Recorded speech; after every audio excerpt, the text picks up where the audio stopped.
का स्वागत है।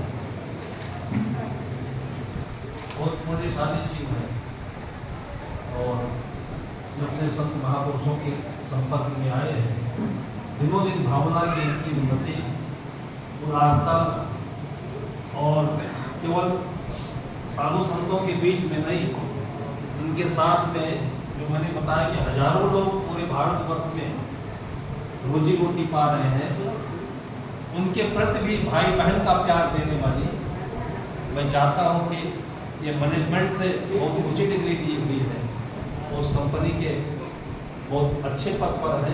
अभी भी कल परसों इनको एक प्रमोशन फिर मिला हुआ है। ऐसे ही प्रमोशन इनका होती ही रहे कि सबकी छत्र छाया बन करके सबका कल्याण करे।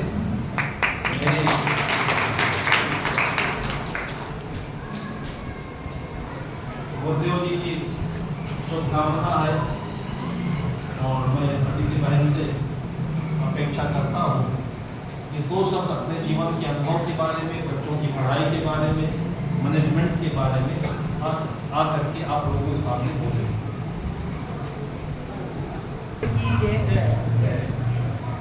मैं मैनेजमेंट या पढ़ाई या जो भी एक शिक्षा का क्या महत्व है उसको लेकर इतना ही बोलना चाहूँगी कि ऊंची से ऊंची शिक्षा अवश्य प्राप्त करनी चाहिए और एक चीज़ और कि डिग्री लेने के लिए ना पड़े।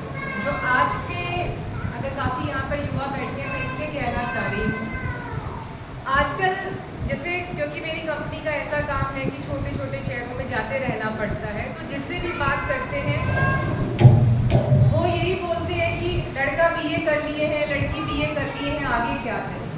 ये आगे क्या तक आने से पहले सोचा जाए और आप क्षेत्र वो चुने जिसमें आपकी रुचि हो। एक बहुत छोटा सा अपना उदाहरण देना चाहूँगी। 12वीं में साइंस की स्टूडेंट थी, कहीं ना कहीं साइंस में इतनी रुचि नहीं थी, तो इकोनॉमिक्स से मैंने ऑनर्स करके ग्रेजुएशन किया और एमबीए कर लिया। और आज उन्हीं साइंस के छात्रों के मुकाबले कहीं अच्छे पद पर काम कर पा रहे हैं, सिर्फ इसलिए कि मैंने वो चुना जहाँ मेरा मन था, जहाँ मेरी रुचि थी। तो जो भी युवा है, और एक चीज़ जब हम देश विदेश में घूमते हैं तो भारत में और विदेश में एक फ़र्क है, यहाँ हम लेबर की रिस्पेक्ट नहीं करना जानते। कि जो लोग मेहनत का काम करते हैं उसको छोटा काम बोलते हैं, उसको बोलते हैं ब्लू कॉलर जॉब, और जो कुर्सी पर बैठकर हमारी तरह ऑर्डर देते हैं हमको बोलते हैं वाइट कॉलर जॉब। हम ये कहीं ना कहीं भूल जाते हैं कि कोई भी काम छोटा या बड़ा नहीं होता। अगर मेरे ऑफिस में चपरासी इतने नहीं आएगा, मेरा दफ्तर बंद हो जाएगा, मैनेजर ना आएगा, दफ्तर चलता रहेगा। तो ये जो शर्म हमारे अंदर आ गई है ना कि हमें छोटे लगते हैं काम।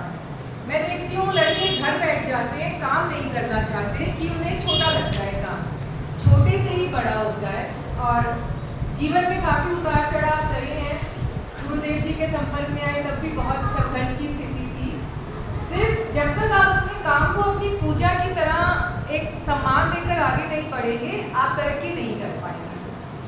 तो एक तो मैं ये ज़रूर कहना चाहूँगी कि छोटा काम कोई नहीं होता। आप चाहे बिजली का काम सीख लीजिए, आप चाहे प्लम्बिंग का काम कर लीजिए, गुड़गांव में हज़ारों लाखों रुपए उसमें कमाते हैं, तो हमें क्यों शर्म आती है।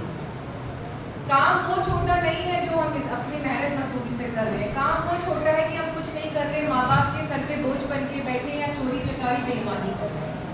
इतना ही कहना चाहूँगी। और मैनेजमेंट को लेकर यही कहना चाहूँगी कि डिग्री के लिए डिग्री ना कीजिए, चाहे आप 12वीं के बाद अपना क्षेत्र चुन लीजिए और तरक्की निश्चित है। आज की डेट में हिंदुस्तान में अभी मोदी जी ने पीछे बुलाया था हम सबको स्टार्टअप महाकुंभ, तो उसमें भारत सरकार सिर्फ और सिर्फ छोटे छोटे उद्योग आप अपने घर पे कैसे शुरू करेंगे उसको बढ़ावा दे रही है। हम जैसी कंपनियां उसमें पैसा लगाती हैं और उसको आगे बढ़ाया जाता है। उसी तरह सरकार ने लखपति दीदी नाम की स्कीम भी बनाई है, जिसमें 2 लाख रुपए तक की राशि मिलती है आप अगर कोई अपने घर पे अपना काम शुरू करना चाहे। तो थोड़ा सा हम सब मोबाइल देखते हैं, व्हाट्सएप देखते हैं, उसमें राजनीति मत देखिए। आप ये देखिए किस प्रकार की ऐसी स्कीम है, सुविधाएं हैं जिससे आपके जीवन में फल मिल सकता है, और इसके साथ साथ आसपास भी सबको बताइए। मैं ज़रूर कोशिश करती हूँ जो भी हमारे साथ जुड़े हैं उनको आयुष्मान भारत का कार्ड ज़रूर बन जाए। और माँ को मालूम है कि मेरे दफ्तर में चपरासी था, वो ज़मीन बेच रहा था कि माँ का इलाज कराना, उसको सिर्फ एक आयुष्मान कार्ड बनवा के इलाज करवाया गया, उसका 5 लाख का इलाज हो गया।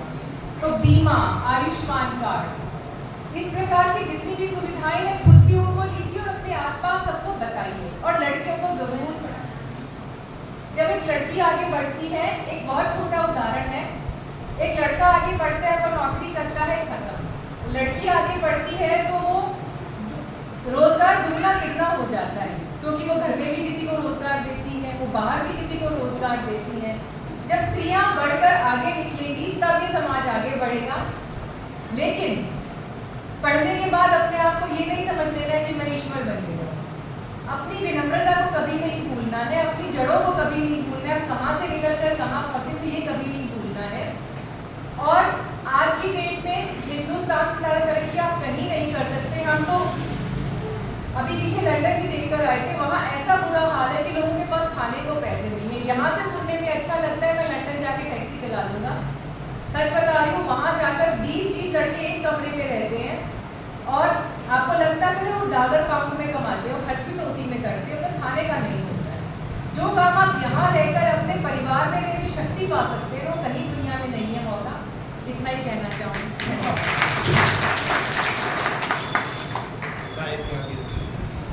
के लिए बहुत कुछ है, पूरा जीवन है और सभी अपने जीवन में बहुत कुछ सीखते हैं। अभी अदिति बहन ने जो कहा आपके सामने ये जिया नहीं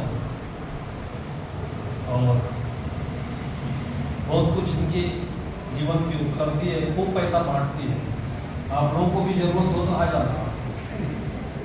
पूरे भारतवर्ष में इनके हजारों करोड़ पैसे बटे हुए हैं, लेकिन जो अपने को असहाय पाता है, गुणवान है, अच्छा है लेकिन अच्छी जगह पर नहीं है, ऐसे को चुन चुन करके जैसे सबरी फूल चुन करके राम के लिए इकट्ठा किया था, वो काम अदिति करती है।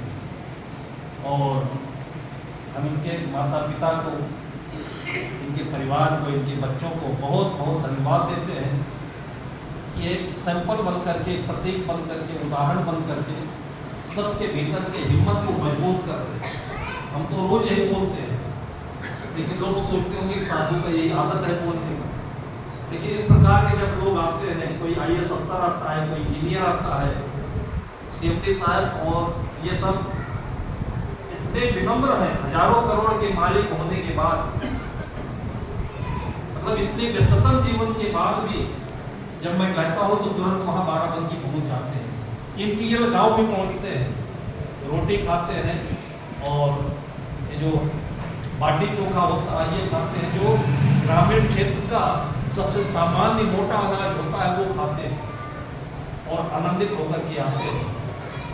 हम लोग डूबे हैं अपनी जगह पर, उस जगह से उठ करके जो संत महापुरुषों ने हमें कहा कि संगत कीजिए साधकी हरे और की व्याप, अपने साल भर में एक ही बार सही समय निकाल कर के अच्छी जगह पर जाओगे, वहीं से भाग्य बदल जाएगा।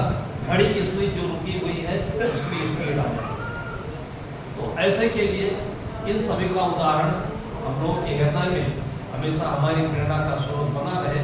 बहुत सारी बातें हैं, धीरे धीरे आप लोग अपने अंदर से मनन चिंतन करके उसको बढ़ाइए। सबकी उन्नति हो, सबका जय जयकार हो। बोलिए